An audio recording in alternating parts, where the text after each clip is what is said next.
आप लोगों का पार्ट 6 है ये, प्राकृतिक संसाधन का प्रबंधक। पार्ट 6 है, 5 तक आप लोगों का वीडियो डाल चुके हैं हम।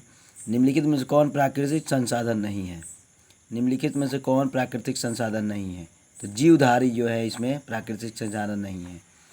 ईरो 2 का संबंध किससे है? ईरो 2 का संबंध वायु प्रदूषण से है। वायु प्रदूषण से। निम्नलिखित में से कौन एक भूमिगत जल का उदाहरण है? निम्नलिखित में से कौन एक भूमिगत जल का उदाहरण है? कुआं, जो जमीन के अंदर से पानी निकलता है। निम्नलिखित में कौन गंगा प्रदूषण के लिए उत्तरदायी नहीं है? निम्नलिखित में कौन गंगा प्रदूषण के लिए उत्तरदायी नहीं है? गंगा में मछली का पालना, गंगा में मछली का पालना, ये जो है ये प्रदूषण के लिए उत्तरदायी नहीं है। कोर्लीफॉर्म जीवाणु है। कोर्लीफॉर्म एक जीवाणु है। स्वच्छ जल का पीएच मान 7 होता है। स्वच्छ जल का पीएच मान 7 होता है। पर्यावरण दिवस किस दिन मनाया जाता है? पर्यावरण दिवस 5 जून को मनाया जाता है। गंगा कार्य योजना किस वर्ष प्रारंभ हुआ था? गंगा कार्य योजना 1985 में प्रारंभ हुआ था। चिपको आंदोलन किस वर्ष प्रारंभ हुआ था? चिपको आंदोलन 1970 में हुआ था। सरदार सरोवर बांध किस नदी पर निर्मित है? सरदार सरोवर बांध नर्मदा नदी पर निर्मित है। साल वृक्ष के वन लगभग 1272 हेक्टेयर क्षेत्र ग्रामीण द्वारा बहुत बुरी तरह से निम्नलिखित होने से बचाया गया है। वो क्या है? मिंदानापुर में। वनों के संरक्षण के लिए निम्नलिखित में से किस प्रक्रियाओं को नियंत्रित करने की आवश्यकता होती है? वन को के संरक्षण के लिए निम्नलिखित में किन प्रक्रियाओं को नियंत्रित करने की आवश्यकता होती है? तो पेड़ों की अनाधून कटाई पर रोक, अतिचारण और खनन। वे पदार्थ जो जैविक प्रक्रम द्वारा अपघटित हो जाते हैं कहलाते हैं। वे पदार्थ जो जैविक प्रक्रम द्वारा अपघटित हो जाते हैं कहलाते हैं। जैव निमीकरण। पर्यावरण को बचाने के लिए 3 प्रकार के आर का प्रयोग किया जाता है। कौन?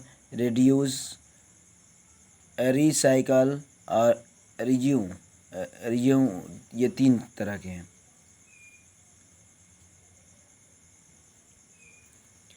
जैव विविधता के विशिष्ट स्थल क्या कहलाते हैं? जैव विविधता के विशिष्ट स्थल क्या कहलाते हैं? वन कहलाते हैं। अमृता देवी बिनोई का संबंध किस वृक्ष संरक्षण से है? अमृता देवी बिश्नोई का संबंध किस वृक्ष संरक्षण से है? खेजरी। प्राकृतिक जल मार्ग पर जो डैम कंक्रीट अथवा छोटे कंकड़ से बनाए जाते हैं उन्हें क्या कहते हैं? चेक डैम कहा जाता है। Check dam. कोयला तथा पेट्रोलियम परंपरागत ईंधन है जो किसके परिवर्तन के कारण उत्पन्न हुए हैं? इसका आंसर होगा केवल प्राणियों के मृत शरीर द्वारा, केवल वनस्पति के मृत शरीर द्वारा, सागरीय प्राणियों के मृत शरीर द्वारा, मैंने ये सभी होंगे इनमें। निम्नलिखित में से प्राकृतिक संसाधन कौन है? निम्नलिखित में से एक प्राकृतिक संसाधन कौन है? तो जल प्राकृतिक संसाधन है।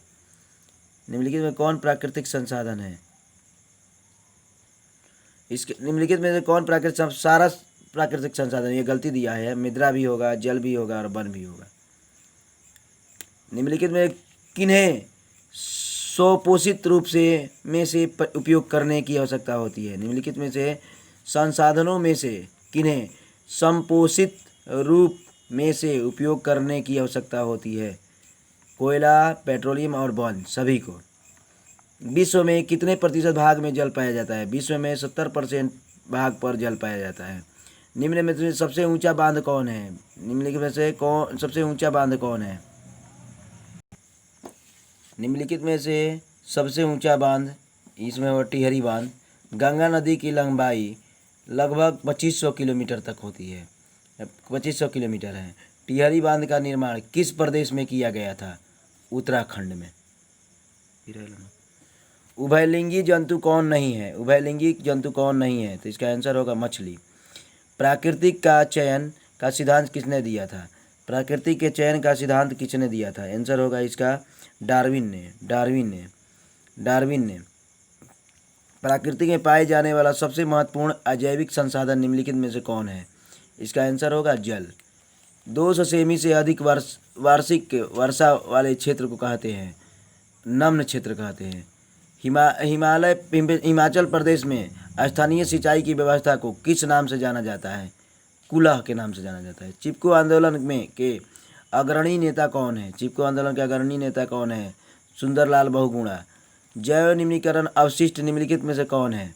इसका आंसर होगा मल मूत्र, बहित मल, पेड़ पौधे के मृत शरीर, मैंने इनमें से सभी होगा। जैव अनवीकरणीय अवशिष्ट निम्नलिखित में से कौन है? इसका आंसर होगा शीशा, आर्सेनिक और पदार्थ, तीनों होगा। जल दिवस कब मनाया जाता है? जल दिवस 30 मार्च को मनाया जाता है। कॉर्लीफॉर्म मनुष्य के शरीर में कहाँ पाया जाता है?